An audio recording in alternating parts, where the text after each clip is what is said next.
সুবহানাল্লাহ বিমা কুনতুম তা'মালুন। কিসের বিনিময়ে? আমলের বিনিময়ে। ঈমান আর আমলের বিনিময়ে তোমাদেরকে আমি আল্লাহ জান্নাতের ওয়ারিস, জান্নাতের মালিক বানায়া দিব। সুবহানাল্লাহ। একজন পিতা যখন মৃত্যুবরণ করে, পিতার সম্পদের মালিক, ঘর বাড়ির মালিক, টাকা পয়সার মালিক, সব কিছুর মালিক মৃত্যুবরণ করার পরে সন্তানাদি হয়ে যায়। ঠিক তেমনি ভাবে আল্লাহ বলেন, বান্দা দুনিয়াতে যদি আমি আল্লাহ তাআলার গোলামি করো, ইবাদত করো, ওয়াতিলকাল জান্নাতুল্লাতী উরিসতুমুহা, যদি তোমরা গোলামি করতে পারো, ইবাদত করতে পারো, উরিসতুমুহা, তোমাদেরকে আমি জান্নাতের ওয়ারিস বানাইয়া দিব।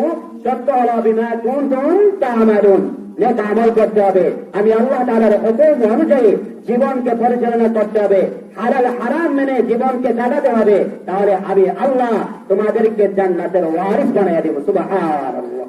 একজন পিতার সম্পদের মালিক যখন পিতা মৃত্যুর পরে যেভাবে সন্তান হয়, ঠিক তেমনি ভাবে একজন আমলদার, ঈমানওয়ালা, আমলওয়ালা, আল্লাহর প্রিয় বান্দা যখন মৃত্যুবরণ করবে, আল্লাহ তাআলা ঈমান আর আমলের মাধ্যমে তাকে জান্নাতের ওয়ারিস বানাইয়া দেবে। সুবহানাল্লাহ।